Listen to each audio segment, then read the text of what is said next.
Olá pessoal, tudo bem? Iniciando aqui mais dois tópicos, do nosso programa. Agora o conteúdo flui um pouco mais rápido por conta da própria demanda de cada um dos conteúdos que a gente vai estudar. O primeiro é a razão e a proporção, está lá expresso no nosso edital, tá? E aqui dentro desse tema a gente já encaixa também a parte de porcentagem, a parte de regra de três, tá? E a ideia é a seguinte: a gente compreender um pouco o que é a razão e o que é a proporção. Muita gente confunde esse conceito, acha que isso é uma fração e não é bem por aí, tá? Pessoal, então diga aí qual que é a diferença, o que é o que eu estou aqui ansioso para aprender. Bom, quando eu falo em razão, a razão sempre vai envolver duas grandezas. Professor, mas grandeza, o que é isso? Nem sei o que é. Gente, grandeza é tudo aquilo que pode ser medido. Na física ou na matemática. Você conseguiu quantificar, é uma grandeza. E a razão, ela estabelece uma relação entre essas grandezas. Professor, um exemplo para poder entender direito. Simples. Vamos imaginar o seguinte, que você está prestando um concurso e o concurso oferece lá 1.000 vagas, tá? 1.000 vagas. Essas aqui são as vagas. E foram ou se inscreveram, digamos aí, 100.000 candidatos, tá? 100.000 candidatos.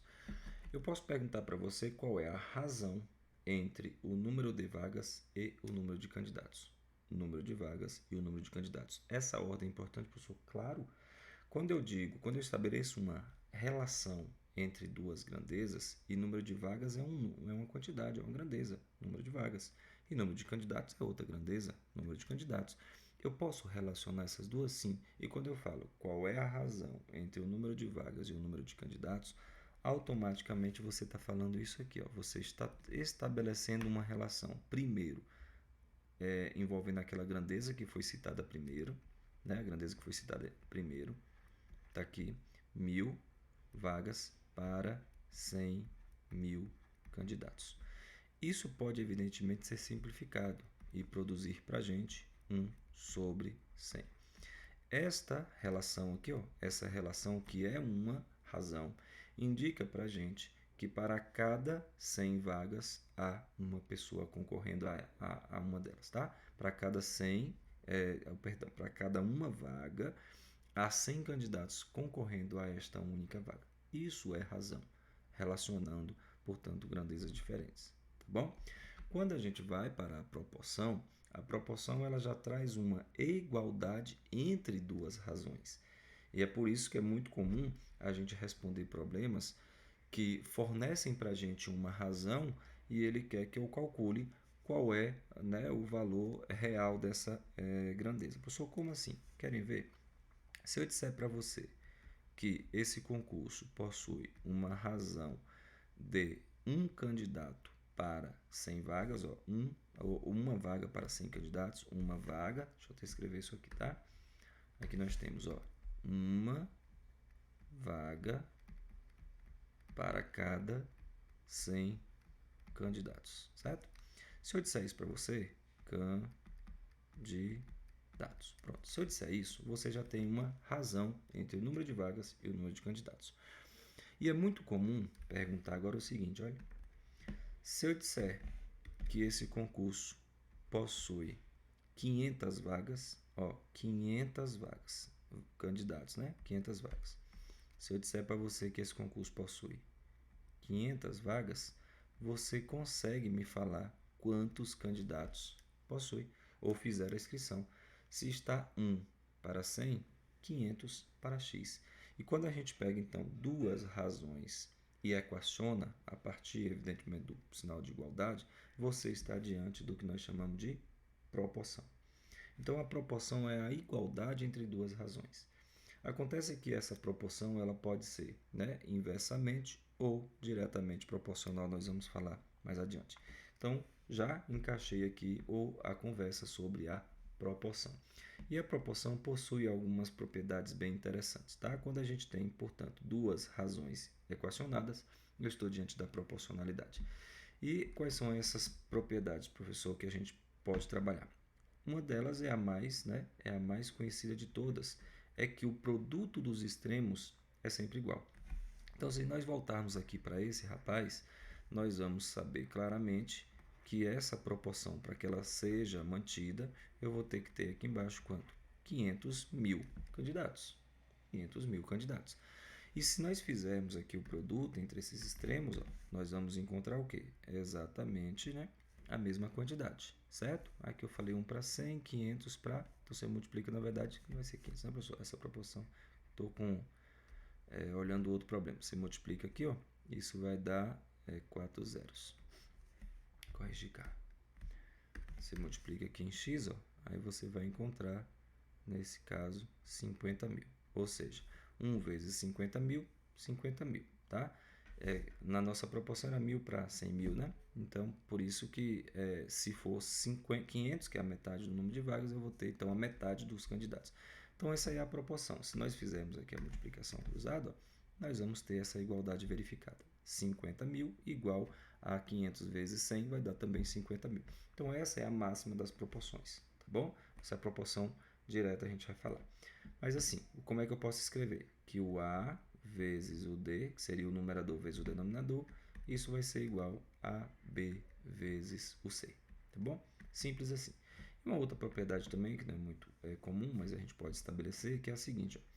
Se eu pego A sobre B, essa igualdade vai ser verificada se nós somarmos, por exemplo, o A mais C e tentar fazer a mesma multiplicação em x, tá? Então, isso aqui também é válido para as proporções B mais D, certo? Pode ser útil em algumas situações em que a gente precise somar essas grandezas que estão ali proporcionais. Às vezes a gente precisa fazer essa soma quando o examinador, por exemplo, dá um total. Ele me dá duas grandezas separadas, depois ele fala no total dessas grandezas, aí normalmente a gente acaba fazendo uso desta propriedade. Isso também vai ser igual. E agora entrando já na classificação, as grandezas diretamente proporcional e inversamente proporcional. Gente, quando nós estamos analisando grandeza diretamente proporcional, isso significa o seguinte: se nós pegarmos ali o nosso exemplo de 1 para 100, tá? Ou eu posso até fazer o contrário. Vamos pensar no seguinte, olha, vamos imaginar que a gente tem aqui, pegar números mais tranquilos, né? 200, nós temos aqui 200 brindes para a gente distribuir para 10 funcionários. Isso vai produzir para a gente uma constante, é um número. Toda proporção, toda razão produz um número, tá? Que é uma constante, a gente chama de constante. Isso aqui, evidentemente, é um número conhecido porque eu coloquei os valores. Isso vai dar 20. O que a gente precisa entender é o seguinte: se as grandezas forem diretamente proporcionais, eu vou ter e esse aqui é um número constante, porque em qualquer proporção, tá? Em qualquer razão, se eu fizer a proporção entre eles, essa constante vai ser igual. Eu vou melhorar isso aqui, tá? Na explicação seguinte. Bom, então eu posso montar a minha proporção, as minhas grandezas diretamente proporcionais, elas vão estabelecer esta relação. Ou seja, toda vez que nós aumentarmos uma dessas grandezas, tá? Se eu aumentar uma dessas grandezas, automaticamente a outra também acompanhará essa tendência de crescimento. E de fato, se nós dobrarmos isso aqui, ó, eu tenho que dobrar o x, já que esse número é constante. Quando eu digo constante, a ideia é essa aqui. Ó. Se eu divido isso aqui por 10, vamos imaginar que o resultado é 20 e é 20 mesmo, e isso aqui é o que o professor está chamando de constante k. Você concorda que se eu elevar isso aqui para 400, deixa eu escrever aqui agora do lado o valor majorado, ou seja, dobrado, né? Aumentou então para 400, eu aumentei lá o 200, chegando então a 400. Você concorda que eu também tenho que majorar o 10 na mesma proporção, ou seja, multiplicar ele por 2? E quando eu fizer isso, eu vou continuar achando o mesmo 20. Então, as proporções possuem essa característica. Se eu aumento uma grandeza, a outra tem que acompanhar para que essa constante permaneça ali inalterada. É por isso que se chama constante de proporcionalidade, tá bom? E as grandezas inversamente proporcionais, como o nome sugere, ela tem uma ideia um pouco diferente. Eu vou pegar a título de exemplo aqui uma situação lá da física, né? Que a gente acho que é o melhor exemplo para nós entendermos essa ideia. Vamos imaginar que você esteja viajando aqui. Eu vou relacionar a chamada velocidade média, que é o ΔS dividido pelo ΔT, né? Muito bem. Esse é um exemplo mais claro para a gente entender as grandezas inversamente proporcionais. E aí você tem uma distância para percorrer, uma distância em quilômetros aí que nós estamos chamando de ΔX. E aí o que acontece? Digamos que você tenha gastado ali, 4 horas durante essa viagem. Então, olha, se você está andando a 80 km por hora, deixa eu escrever para ficar tudo arrumadinho para vocês, quilômetros por hora. Isso significa que a cada hora você anda 80 km, certo? Então, se eu estou aqui há 4 horas viajando, isso significa que a minha distância percorrida, que é fixa de uma cidade a outra, é de 320 quilômetros. É só a gente multiplicar 4 vezes 80. Então, veja só, essa minha distância ela é fixa. Agora, digamos que eu diminua o pé no acelerador, tá? Diminua o pé. Ao invés de andar ali a 4, vamos dizer que eu esteja andando a 8, ou melhor, que eu ande aqui ou que eu gaste 8 horas para fazer essa viagem. Você concorda que eu aumentei o tempo de viagem? A distância é a mesma, é a minha constante da proporção inversa, é a mesma distância. Professor, se tu aumentou o tempo de viagem, isso significa que a tua velocidade ela tem que reduzir, claro. Se a distância é a mesma e eu agora gasto um tempo maior, significa que eu estou andando mais devagar. Então, essa é uma característica que indica para a gente uma relação entre grandezas inversamente proporcionais, tá certo? E eu entendo que a maioria dos alunos até compreende essa ideia, né, das grandezas inversamente proporcionais e diretamente proporcionais, mas às vezes é no exercício que as coisas começam a travar e para isso não acontecer, já vamos direto para eles. Olá pessoal, tudo bem? Vamos aqui retomando. Nós conversamos um pouco a respeito aí da proporção, né, das razões, e agora já vamos para o exercício para, de fato, entender como é que esse conteúdo é cobrado. Normalmente o aluno tem a noção do que é proporção direta, inversa, do que é uma razão, mas no exercício às vezes costuma fazer confusão, não vai ser o caso da gente. Vamos aqui ao primeiro. Uma urna contém 12 bolas brancas e 18 bolas vermelhas, tá? Então a gente já tem aqui duas grandezas, que são bolas brancas e bolas vermelhas. Quantas bolas brancas, ó, o examinador, quantas bolas brancas, certo? Quantas bolas brancas devem ser acrescentadas para que a proporção, né? Seria melhor ele colocar aqui razão, entre bolas brancas em relação ao total de bolas nessa urna passe a ser de 1 para 2. Professor, como é que é o negócio aí? Gente, tem três situações aqui que a gente pode explorar. Já até deixei pronta. Você pode criar uma razão entre o número de bolas brancas e vermelhas, 12 para 18. Você pode estabelecer uma razão entre o número de bolas brancas e o total. Tá aqui, ó. E você pode estabelecer uma razão entre o número de bolas vermelhas e o total, que é a situação 3. Ainda posso inverter isso também. Fazer a proporção do todo com a parte e por aí vai. Isso depende de cada caso. O que o examinador colocou aqui para a gente é o seguinte. Ele quer acrescentar, então ele quer manipular uma dessas grandezas, que são as bolas brancas. Eu tenho que acrescentar as bolas brancas e fazer uma nova razão entre essa nova quantidade de bolas brancas e o total. E essa nova razão tem que ser de 1 para 2, ou 1 sobre 2. Professor, e essa proporção como é que está? Se a gente tentar fazer alguma simplificação aqui, então veja que o examinador está explorando esse caso. Se nós pegarmos e simplificar isso aqui, nós vamos encontrar, aqui por 6, né? 6 vai dar 2 sobre 5. Então, atualmente a proporção está de 2 para 5. Então, ele quer chegar nesta razão aqui, certo, professor? Certo. E o que nós temos que fazer? Acrescentar bolas brancas aqui. Quantas bolas, professor? Não sabemos. Por isso eu vou chamar de mais x. Agora você tem que tomar muito cuidado. Como o examinador está explorando o total, você concorda que se eu acrescentar bolas brancas, isso vai também afetar o total? Vixe, professor, vai mesmo. Vai aumentar também a quantidade de mais x ali no total. Vai.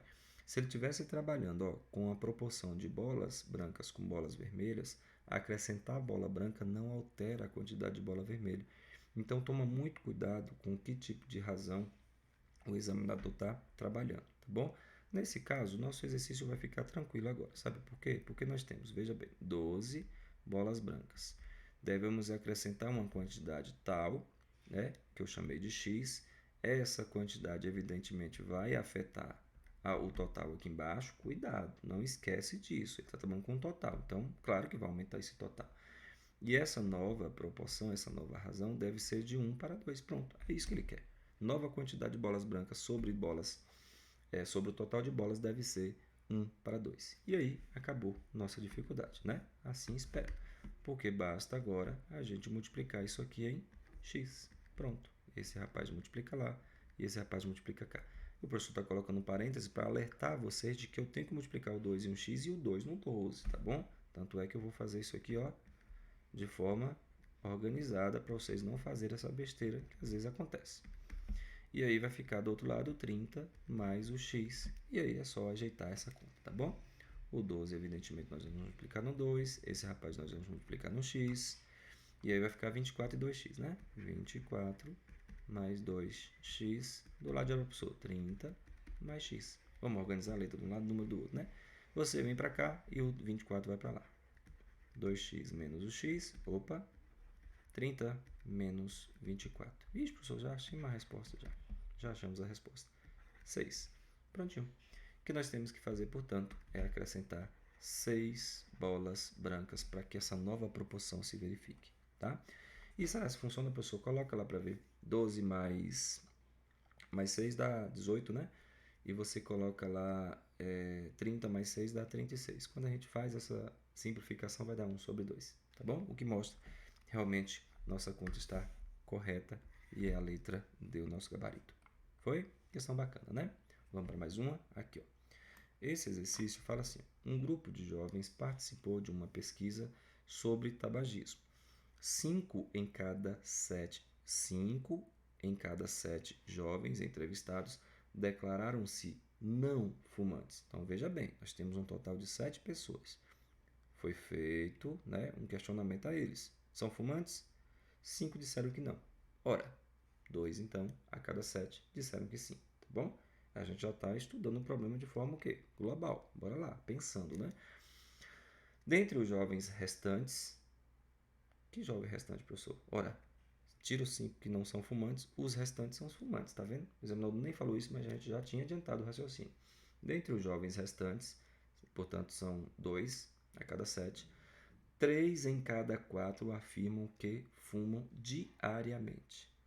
Se 84 jovens entrevistados afirmam fumar todos os dias, portanto diariamente, quantos jovens participaram da pesquisa? Esse é um exercício bacana que dá para a gente responder, né? E ele é muito comum também. Dá para a gente responder de algumas formas. Mas eu vou tentar criar aqui um raciocínio com vocês para que a gente aplique isso sempre. Observe que existe uma quantidade, certo? Entendi, professor. Existe uma quantidade de pessoas, de entrevistados, que é o que inclusive o examinador quer. Essa quantidade de entrevistados, parte dessa quantidade fuma, parte não fuma. Essa parte aqui que fuma, nós temos uns que fumam diariamente e outros que fumam, sei lá, esporadicamente. Não é objeto aqui do questionamento do examinador. Então, só para a gente pensar num raciocínio e depois trabalhar com ele. Existe uma quantidade total quê? De pessoas. Entendi, professor? Essa quantidade total, o que o examinador falou a respeito dela? Veja só, essa quantidade, uma parte é não fumante, tá? Uma parte é não fumante. Professor, quantos são não fumantes? Eu não sei a quantidade ainda, porque eu não sei quem é que.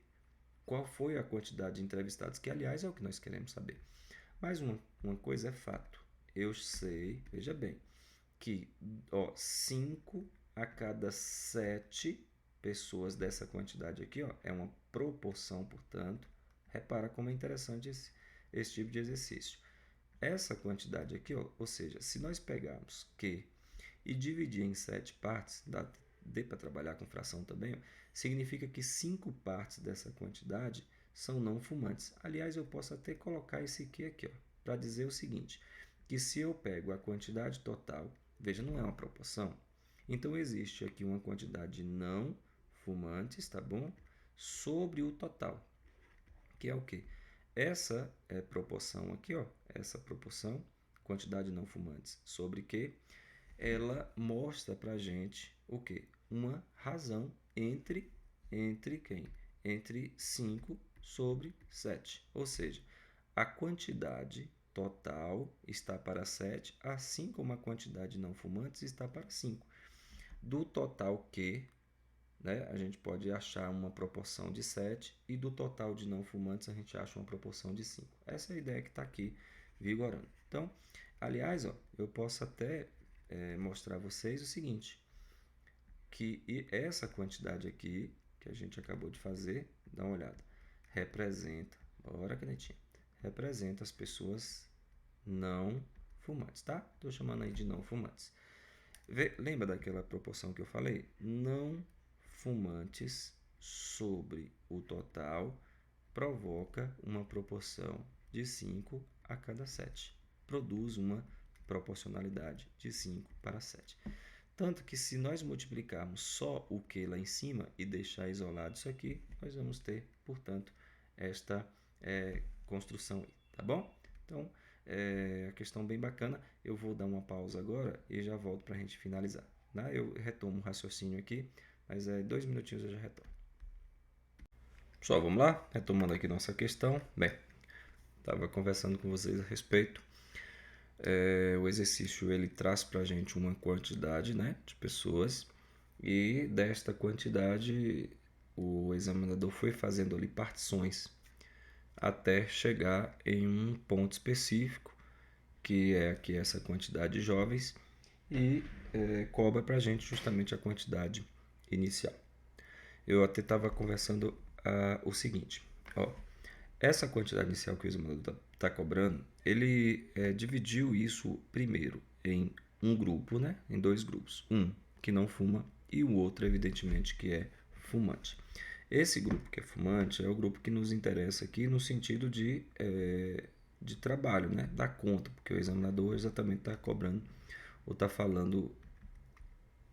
fazendo considerações a respeito desse grupo. Ou seja, aqui nós temos o grupo dos fumantes.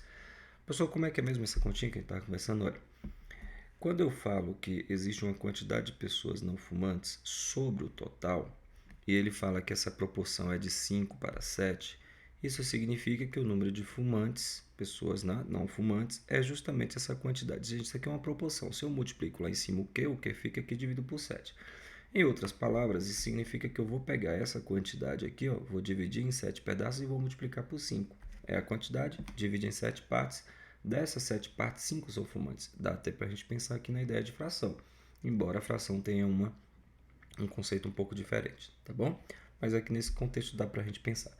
Enfim, o que o examinador trabalhou, né, o grupo que ele pegou foi justamente esse aqui, ó. Ou seja, essa quantidade de pessoas que fumam, o examinador ainda fez uma partição desse grupo que já tinha sido particionado antes, que é essa quantidade aqui, tá? Pessoal, como assim ele fez uma partição? Ele falou, ó, se não fumantes, dentre os jovens restantes, ou seja, restante aqueles que fumam, 3 a cada 4 afirmam fumar diariamente. Então, aqui nós temos novamente condição de dividir essa quantidade em 2 outros grupos.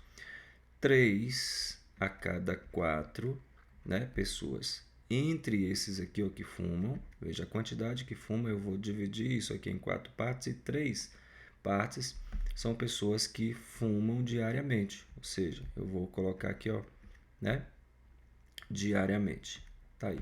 Professor, e o restante? O restante ele não está muito não tá perguntando, mas não custa nada a gente comentar. 1/4 dessas pessoas que também são fumantes, elas fumam diariamente, mensalmente? Não sabemos e também o examinador não explora isso. Então, repara, nosso caminho, portanto, é esse aqui. Ó. Nós vamos ter, veja bem, que dentre essas pessoas, né, dentre o total de pessoas, 2/7 fumam diariamente, ou melhor, fumam. Desse total aqui, ó, de pessoas que fumam, 3/4 fumam diariamente. Aqui, ó. E o examinador deu para a gente exatamente esta informação. Ou seja, ele falou que 84, né? 84 jovens fumam diariamente. Então, a partir dessa informação, a gente consegue equacionar o problema e voltar até essa quantidade inicial, que é o que o examinador quer. Só como assim? Bora lá. Vamos agora organizar nossas contas. Eu vou pensar o seguinte. Concorda que 3/4 dos fumantes fazem isso diariamente? Concordo, professor. Então, observe que com esta continha, 3 vezes F sobre 4, ó, aqui ó, sobre 4, representam um total de 84 pessoas. Ele me deu esse número. E é justamente esse aqui, ó, o número fundamental para que eu consiga encontrar todas as outras quantidades. Porque isso, 84 é 3 partes de 4 daqueles que fumam. E essas pessoas que fumam aqui, ó, representam 2/7 da quantidade total. Então a gente vem meio que fazendo o problema na contramão, tá bom? E aí, professor, como é que fica isso? Bora lá. Você vai multiplicar aqui uma proporcionalidade, né? Isso aqui vai ficar tranquilo. Eu vou ter 3 vezes F igual, ó, multiplica em x, né? A gente está trabalhando com proporcionalidade. 4 vezes 84. 84 é um número divisível por 3, tá? E se a gente fizer essa divisão e multiplicar aqui no 4, ó, vamos encontrar que F é igual a 112, tá? Se eu simplificar aqui, o 84 dividido por 3, porque a soma dá 3, né? A soma é divisível por 3, dá 12. Então, se a gente fizer aqui a divisão, vamos ter 2, 2. Vai dar, sobrar 2, 24. 24 dá 8, 8 vezes. Dá exatamente 84. Tá bom? Pronto, o 28. E 28 vezes 4, né? 28 vezes 4 dá 112. Professor, que número é esse que nós acabamos de encontrar? Isso aqui ó, é a quantidade de pessoas que fumam. Ah, entendi. Então, essa quantidade aqui são dos fumantes? É. E essa quantidade aqui dos fumantes, ó, ela representa 2 partes em 7 do total. Ora, então, eu vou conseguir achar o total relacionando isso agora? Vamos. É exatamente o que vamos fazer agora. Bora lá? Ó, eu vou fazer a minha continha aqui, tá? Desse lado. Beleza, dá para fazer aqui embaixo, a gente já resolve toda a nossa dor de cabeça. Tá aqui, ó. Isso, né? Ou seja, eu quero achar esse Q. Então, isso significa que se eu pegar a quantidade total e dividir em 7 partes, isso vai produzir para a gente quanto? 112, que é a quantidade de jovens que fumam. Tá bom? E aí o raciocínio é análogo em relação à outra, né? A outra conta que nós fizemos. Vamos multiplicar cruzado ali. Vai ficar 2Q igual a 7 vezes 112, né? 112 é a divisível, dá 56 por 2 aqui, ó. A gente já pode, se vocês preferirem, já pode simplificar desde aqui, tá? E aí já não precisa mais passar dividir, aí dá 52. Então, meu Q vai ser, minha quantidade, e já é nossa resposta, vai ser exatamente 7 vezes o 56, tá bom? Faz a continha do lado para marcar o gabarito corretinho. Então, aqui dá 2, já vi que começa com 2, ó. Começou com 2, você já pode até vir aqui no 900, no 392 e marcar. Professor, mas tem um 112, mas 112 não é a nossa resposta, é o número de fumantes, tá bom? Mas vamos conferir, que vai 4 lá para cima. 7 vezes dá 35, com 4 que subiu dá 39. Então, a quantidade de jovens, portanto, entrevistados, ó, é de exatamente 392. É uma questão bem bacana, trabalha bem a ideia de frações, de proporção, tá bom? E aí, nós gabaritamos na letra D. Certo? Vamos para a próxima? Estou gostando, professor. Essas questões são bacanas. Então, vamos lá. Uma determinada solução é a mistura de 3 substâncias representadas pela letra P, Q e R. Então, veja bem, tem lá uma mistura e essa mistura é formada por 3 substâncias e elas estão identificadas como P, Q e R. Uma certa quantidade dessa solução foi produzida, e sua massa é igual à soma das massas das 3 substâncias P, Q e R. Ok. Usadas para compô-la. As massas das substâncias P, Q e R dividem a massa da solução em partes diretamente proporcionais a 3, a 5 e a 7. Pessoal, como é que é o negócio aí? Ó, a solução ela tem uma quantidade total de partes. A solução, né, o componente, o composto P, entra com 3 partes. O composto Q com 5 e o composto R com 7. Professor, então eu posso pensar que esse composto possui 15 partes? Posso. Tem 15 partes, que é o todo. É parecido com aquele exemplo da bola que nós fizemos. E eu posso sair relacionando, ó, essas partes com todo, essas partes entre as partes, tá? Posso fazer uma série de coisas aí. O que o examinador pediu aqui é o seguinte: a que fração da massa da solução produzida corresponde à soma das massas das substâncias P e Q utilizadas na proporção? Pessoal, como é que é o negócio aí? Gente, esse é um exercício bem tranquilo. Porque a ideia é a seguinte, olha, nós temos aqui 3 partes do composto A. Nós temos 5 partes do composto Q, né? E temos ali, ó, 7 partes do composto R. Pronto. Tá aqui. Então, se eu pensar no total de partes, e é bom a gente também sempre analisar o problema, né? Principalmente quando nós estamos estudando, tentando ver todas as possibilidades, que isso ajuda na hora da interpretação lá no vamos, né? Na hora da prova. Então, o total de partes aqui, ó, total de partes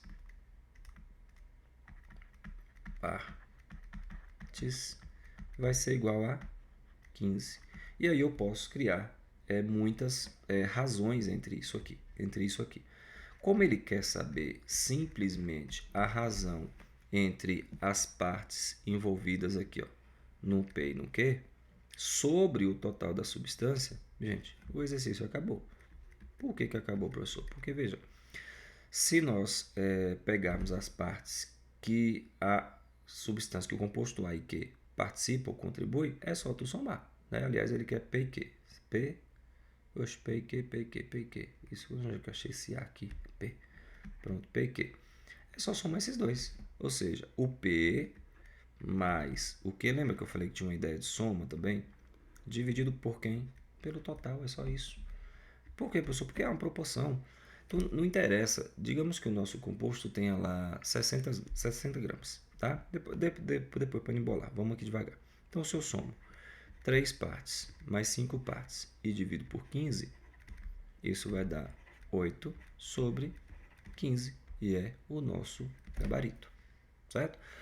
Professor, como assim? Tu estava falando aí sobre uma quantidade. Digamos o seguinte, ó. Se o nosso composto tem aí 60 gramas.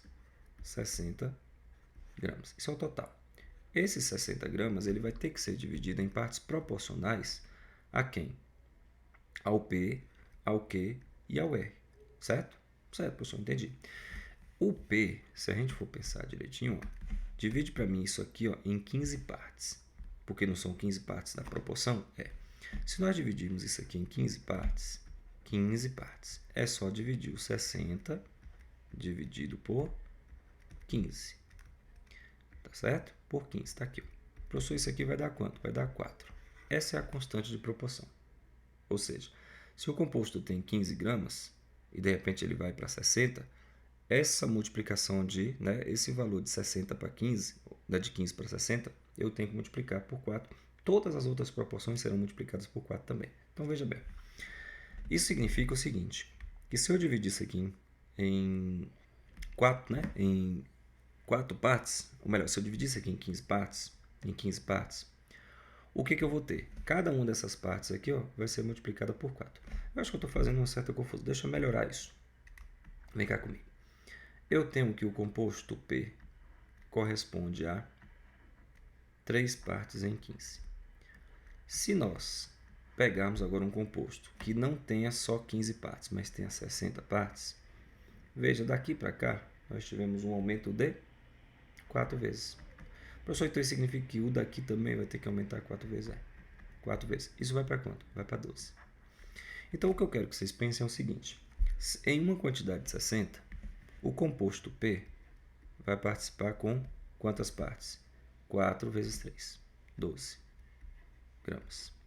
O composto Q, ele vai participar com 4 vezes 5, 20. E o último composto, que é o R, ele vai participar com 7 vezes 4, que é 28. Se nós somarmos, isso aqui dá 60, certo? E aí o que eu quero que vocês pensem é o seguinte, que independe dessas grandezas. Se eu pego grandezas que são proporcionais e eu faço a soma, isso vai dar igual, porque eu vou acabar fazendo uma divisão independente dos valores envolvidos. Digamos aqui, ó, se nós somarmos esses dois, isso vai dar 32, que é justamente a soma dos dois compostos aqui. Ó. Vai dar 32. 32 sobre quanto? Sobre 60, que é o total. Quando a gente fizer a simplificação disso, vamos chegar de novo em 8 sobre 15. E essa simplificação é feita por 4, justamente o número que eu multipliquei. Tá? Então, observe o seguinte, esse tipo de problema você nem precisa ficar se esforçando muito. Ele quer que eu faça a razão da parte como um todo. Soma a parte, divido por todo e acabou. Tá? Independente de se a quantidade é de 15 ou de 60 ou de 600, vai dar sempre a mesma. Como ele pede proporção, vai dar a mesma porque simplifica. Ok? Vamos para mais uma? Essa diz o seguinte: Fábio possui certa quantidade aplicada em um fundo de investimento. Pensando em fazer uma viagem, Fábio considera duas possibilidades. Primeira, resgatar, as duas possibilidades, resgatar 1/5 daquilo que ele tem ou 1/4 dessa quantidade. Então ele quer fazer aí, ele tem uma quantidade investida, ele quer pegar uma parte de 5, ele quer pegar o total dele, dividir em 5 pedaços, pegar uma. E depois ele quer pegar essa mesma quantidade, dividir em 4 pedaços e pegar uma. É claro que essa quantidade aqui será maior, porque ele dividiu em 4 partes e vai pegar uma, certo? Aí o examinador fala dessa diferença. Optando pelo resgate maior, que é esse, né? Fábio terá 960 a mais para arcar com o custo de sua viagem. Qual é, em reais, o saldo do fundo de investimento de Fábio? Tá, professor? Como é que eu vou fazer isso, gente? É um exercício que talvez dê até para você ir pensando aí nas alternativas, tá? Porque o que ele está dizendo é o seguinte: ele pegou a quantidade dele e dividiu em 5 partes. Tá aqui, reservou uma, certo? Se eu pensar no contexto de R$ 1.000, se ele dividir R$ 1.000 por 5, dá 200. Aí ele guardou 200. Se ele dividir R$ 1.000 por 4, deu 250. Então a diferença deu quanto de uma para outra? R$ 50, né, professor? Então veja, 2.000 não dá essa diferença aqui de 60. Então você pode ir mais ou menos pensando esse exercício, trabalhando ali com as alternativas. Por exemplo, 5.000. 5.000 vai dar uma diferença desse tamanho? Não, porque nós fizemos com 2.000, né? Com 1.000. Então você consegue ir pensando o exercício aqui. Assim, de maneira mais formalizada, uma resposta um pouco mais interessante, seria o seguinte. O que nós temos? Ele pegou, aqui é o total que ele está investido. O que ele fez com esse total? Ele pegou esse total, dividiu por 5 pedaços e pegou 1. Ponto. Aqui tem uma quantidade, certo, professor? Tem uma quantidade aí.